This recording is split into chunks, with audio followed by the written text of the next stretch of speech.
Namaste. Hi, I'm Bruce Benefield, and welcome to One World.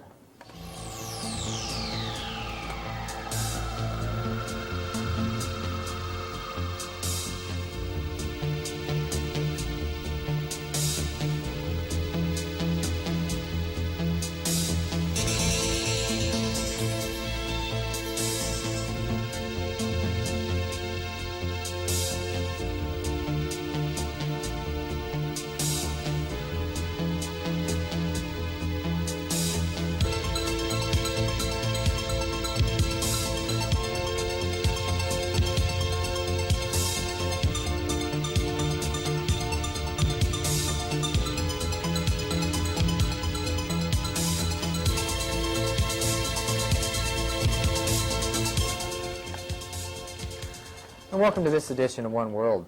This week's guests are Christine Ijima-Hall, who's the Assistant Vice Provost at ASU West, and Mohammed Yasin Khosti, who's the President of the Association of Afghans in Arizona. And with no further ado, I'd like to welcome them both. Christine. Thank you. Thank you. Yasin, glad to have you. Now, Christine, you're involved with a lot of multicultural events and things like that through being in your office at ASU West.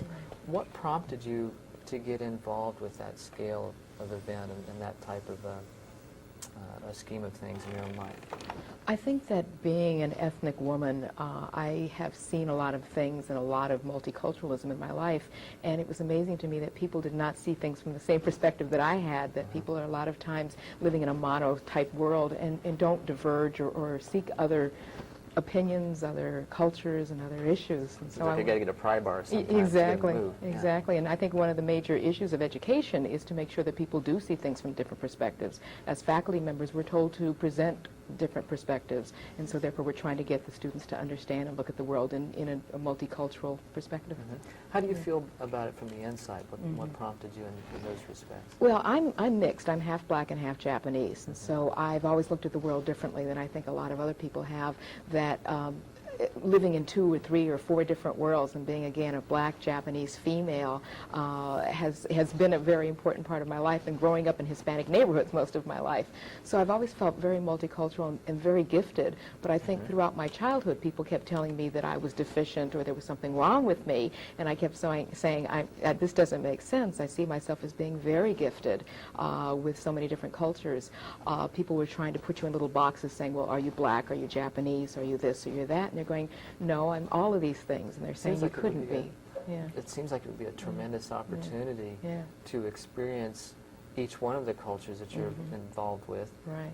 And from there, you know, it would seem to me to open a lot more doors, and that other people would be able to come to you and maybe feel more open in that respect. Well, in fact, you hit the nail on the head in terms of they're finding out with multiracial children that they actually play the negotiator and the facilitator within different groups, because we can see different perspectives, and then one group will trust us because we're part of that group, and another group will trust us because we're the part of that group also.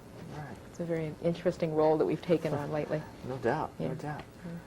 Yasin, how did you get involved with the association? I enjoy my dual citizenship. I'm an Afghan by birth, and I'm a citizen of the United States. And being able to speak the language and knowing the culture of both nations, hopefully.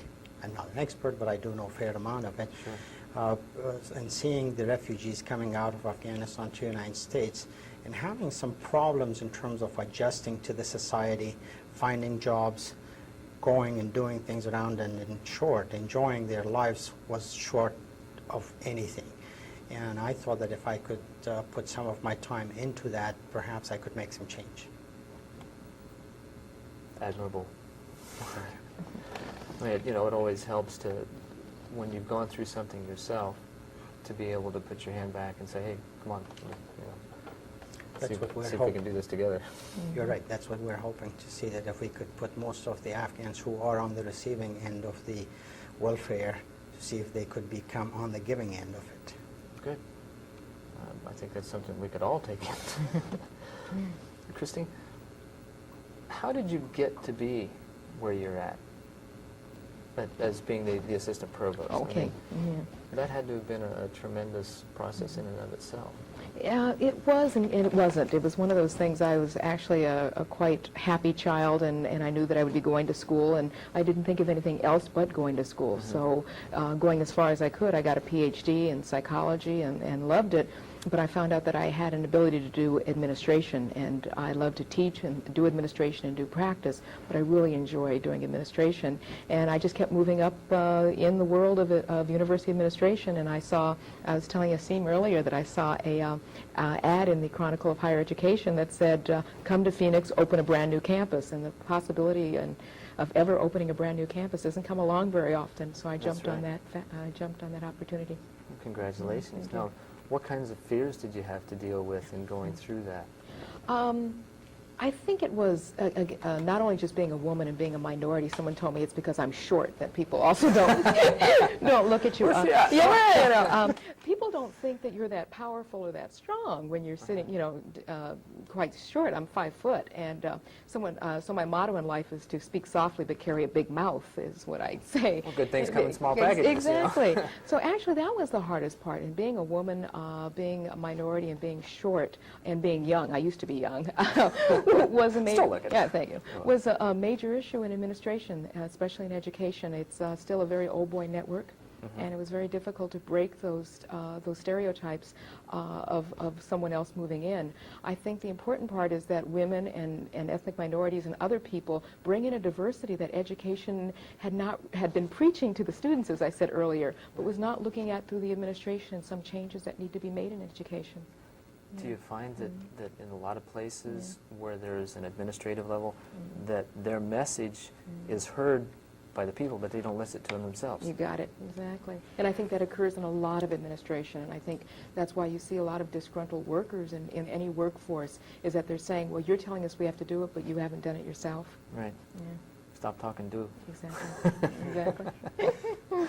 Now, so what kind of fears did you run into? Now, in your process, especially of coming to the United States and becoming involved with the culture here, what did you have to go through? When I came the first time, it was in 1963, I was a student then. And of course, at that time, you don't have a lot of fear because I would go to the university. But the second time after the takeover of the Russians, when I came, the fear was, would I be able to find a job? Would I be able to cope with the pressure of job? Would I be successful enough in the job? And majority of what I had fear was the unknown. And as fearful as I was, I kept trying. I put a face as if I'm brave enough to go. And of course, whether I was trembling or not. Acted as if and made it so. Right, and it did work. I had failures, I had success. And most of the time I consider the success part of it as part of my life and forget about the failure part of it and keep on going. Sure, the failures, they're stepping stones to the success. Right, and that's what I like to do with the society that we have, to see that if we can get them to realize that not everything is success, but even the failures are part of success. Exactly.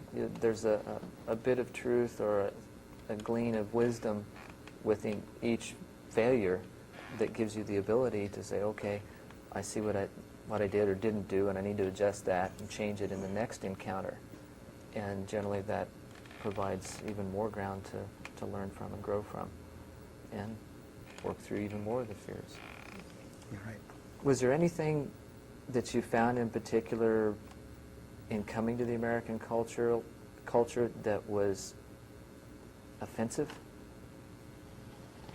I don't think anything so offensive. In the first place, I don't take anything so personal. Okay. I think that every person is born to do certain things their own way. But I do know there were times that I didn't like certain things. And still there are things that I may not like, but if I get really upset, I try to manage it. Yeah. So, in other words, yes, there were a few things that were bothering me, like I had never had any alcohol. And when I saw people here drinking alcohol and then getting somewhat out of control, that was, to me, Kind of makes you wonder, didn't it? It was making it harder on me to believe as to why do you have to buy the headache?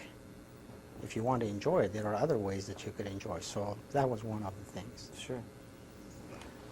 Christine, in doing your job at ASU, how do you see what you've gone through reflecting in the people that you're surrounded by? Start saying the people that you're surrounded with. In terms of what I've gone through? I'm sorry. Yeah. How do you see that reflecting in the common human experience that is within your circle of friends or associates within the university?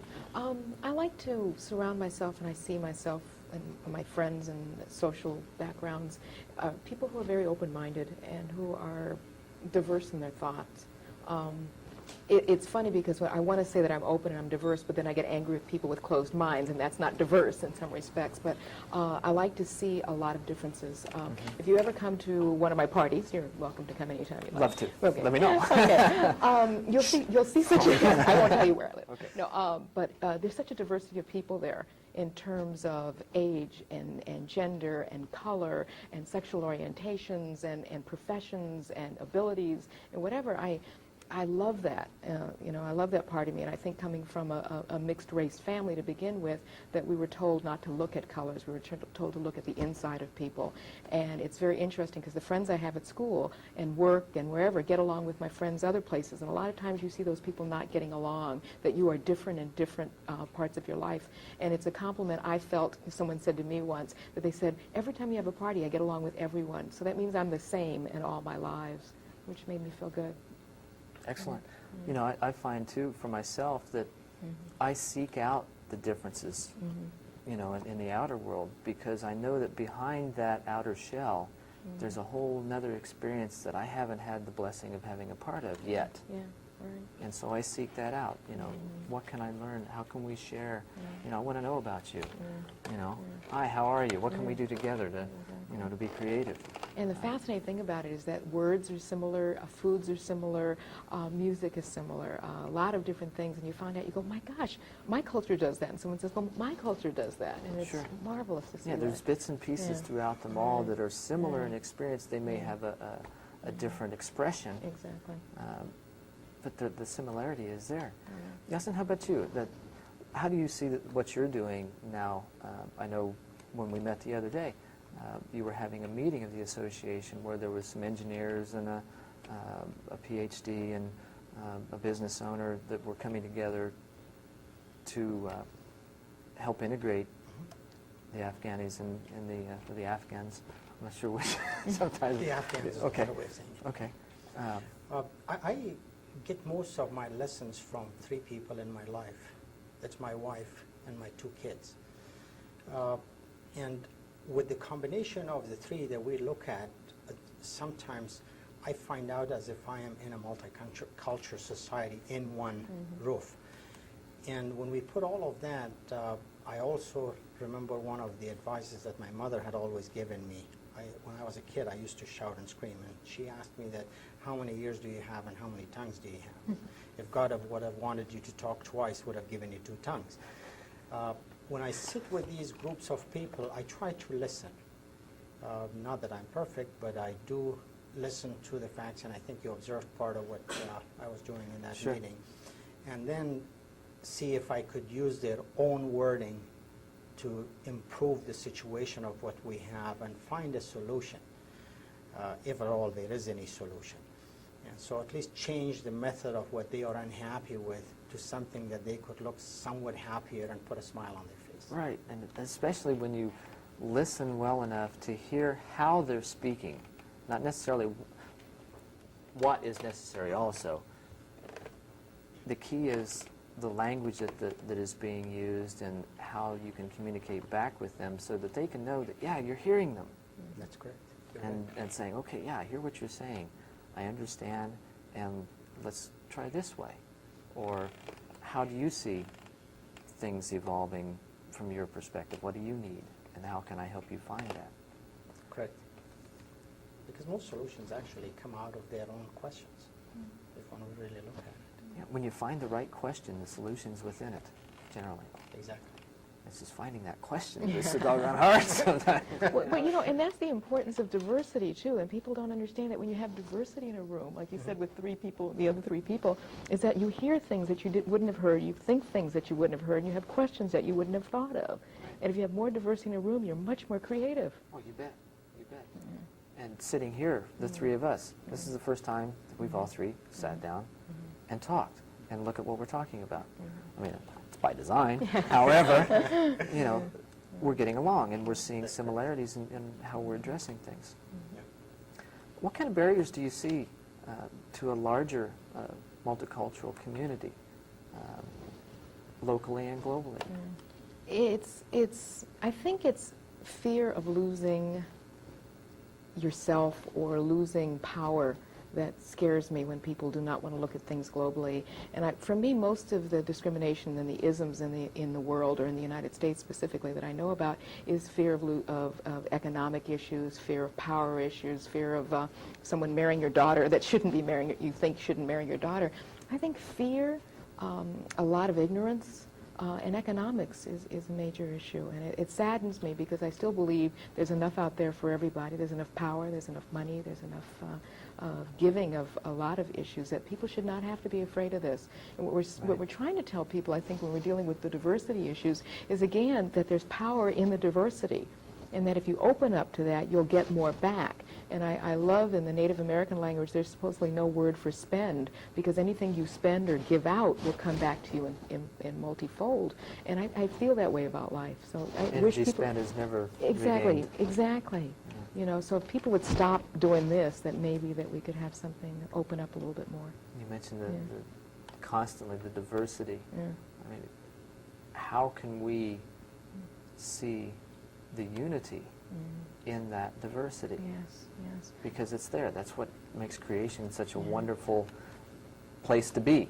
Exactly. You know. Well, the saying that we use in my office for our motto is that there's very little difference between one person and another, but what little difference there is very important. Exactly. It's beautiful. So everybody is basically the same, but there's a little difference, and it's the value you put on that difference that makes. And the honor. And the and respect for it. I think that's what kind of gets in the ways where people don't respect each other's boundaries, and they zoom right in, and they don't ask for one thing. They just normally assume that they can go right in, or they've been used to it. On the other hand, people are somewhat more open.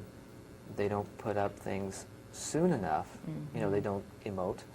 They don't talk. We're living in a society of mind readers, and you know, I don't think we're all that psychic yet. Yasin, how do you see things, the barriers coming up? University point of view, she looks at it from a global point, whereas I am looking from a very smaller portion of it with the smallest society that we have in Arizona from Afghanistan. I am dealing with a group of people who have been tortured, who have been going through sufferings that actually we may not be even able to imagine. And they have lived in a society where education had been very little. Health wasn't that big and great. And so now they have come to a different society. And I think that, like what Christine was mentioning, education becomes the biggest part of what we have to do to get these people to become productive. They cannot forget what has happened to them, but to help them understand that now that's over with. Right. And they are in a different society that cares for them, likes to help them become very active members and productive members. And so with that, we are trying to get various organizations, if they could help us economically, so we could put some teachers to teach these people in their own language, in their own culture. Just to give you one of the examples, a few weeks ago, Ismail, whom you know, the vice president of our association, gave a talk, and he was making a comparison as to why the Afghans are afraid of the police officers. They were afraid of any uniform officer. To them, any uniform officer, at least in the last 15 years, had been threatening their lives. But that we can work out. And so major trust issue there. Exactly. Yeah. And so we have a long way in front of us, but that's what we're hoping to look into, and that's the problem that I see at the moment, to educate these people that they can trust each other, while there are some times that you have to be careful. Right. And from our culture, I mean, most of the people here in this country that have grown up here haven't had to deal with something like that. So it is totally out of even their own imagination sometimes to get in touch with the kind of environment that people come from. That's correct. You know, a lot of it totally beyond their control. And then to bring them in and nurture and help bridge those trust gaps, not only within themselves, but in the community as a whole. That's a tremendous process to initiate. It is a tremendous process, and there are some projects that are being able to help us, and I'm sure that through some programs at the university, Christine may help me also learn some more about that as to how we could get these folks back on the track of being normal and productive people. How do you see it being overcome? How do you see the barriers melting away? Well, I think it's something Yasin just said was education. One of the things that I try to do at ASU West is to make sure that we have a variety of presentations about different cultures, different lifestyles, because people don't understand why people react certain way or why people do certain things when they don't understand the culture from which they come. Yeah. And so once you teach them and show other people what it was like, then you understand why people are afraid of police officers, why people are afraid of sirens, why people react to certain things, and then people are a lot more tolerant of those behaviors when they know where they came from. Right. One of my nephews came to the United States about 5-6 years back, and we were sitting in the house, and my daughter came and pulled the curtain a little faster. And this kid jumped off and sat in a corner. 3 months he wasn't talking. And we couldn't understand why. After 3 months of really being patient with him and trying to see, I asked him, what happened? He said, I thought a machine gun fired. This kid had walked for 8 days under that kind of a machine gun fire until he got to safety in Pakistan and we could get him to the United States. Fortunately, he's okay now. You mentioned something that spurred, and I'm trying to pull it back out again, darn it. In the overcoming and the blending of the cultures, do you see that the arts and crafts, or do you see it more from a psychospiritual and scientific technology standpoint of what's really the necessity there, or do you see that blending altogether? I see it as all of the above. I think everybody sees the world from a different perspective, and there's parts of you that are psychic oriented, and parts of you who are arts oriented, parts of you who are right brain, left brain, and there's so many different ways to approach it, and I think we need to approach it in all those different ways. And I know that I might be Good. more, and in different parts of my life. At work, I'm a lot more, intellectually based or whatever, but at work also, it's kind of like, my favorite show is Star Trek, the original. Hey, I'm a Trekkie. Thank you. But Spock said that the reason he could not be a captain was that he didn't have the guts or the heart to make those type of decisions. And sometimes you have to make a decision from your gut and not just from logic. Right. And so sometimes we have to think about different things through a logical point of view, through a gut point of view, through a spiritual point of view, through an intellectual point of view. And we have to hear it from all those different sides, and they converge at some point and then finally meld together. Yeah, and I think that we've missed that for a while because decisions have been based on the bottom line, Exactly. which don't take anybody into consideration other than the dollar. Right. And that's what, as I see it, one of the things that we need to be aware of, first of all, nurture it away from that, not necessarily point fingers at it and condemn it or anything like that, because when you do that, you get 3 coming right back at you. So that doesn't do any good. However, to find solutions in order to bring that about peacefully and with constructive means. It's great, I think. Not to trail off there in the middle of the sentence. Yes, and how do you see things coming together from your standpoint with the involvement that you have in your particular group?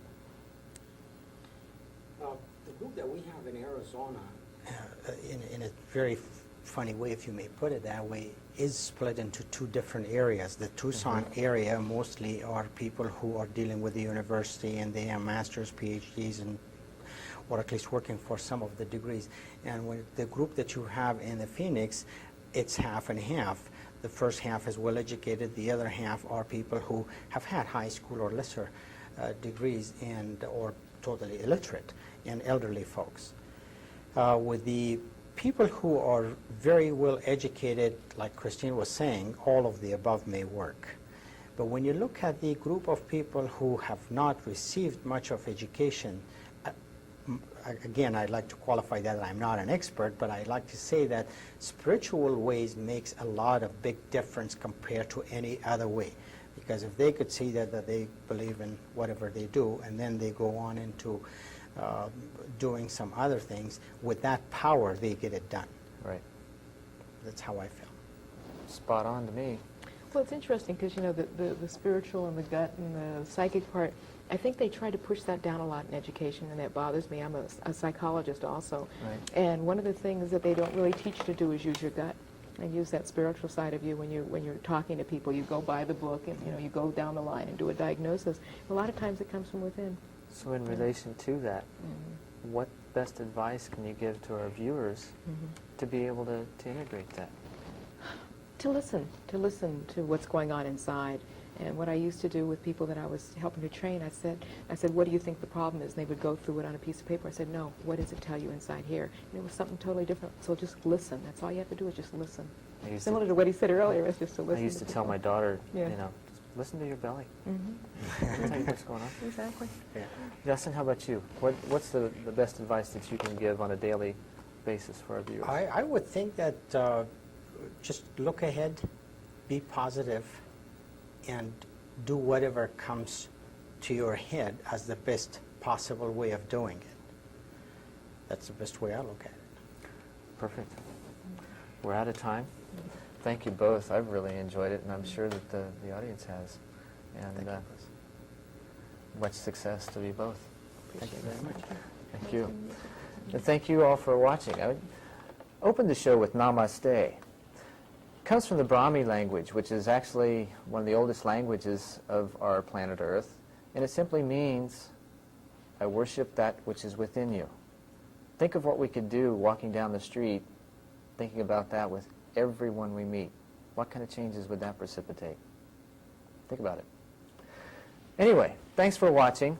If you'd like to find out more about the show, please give us a call, or just give us a call anyway. Let us know what you think about it, and let's carry on.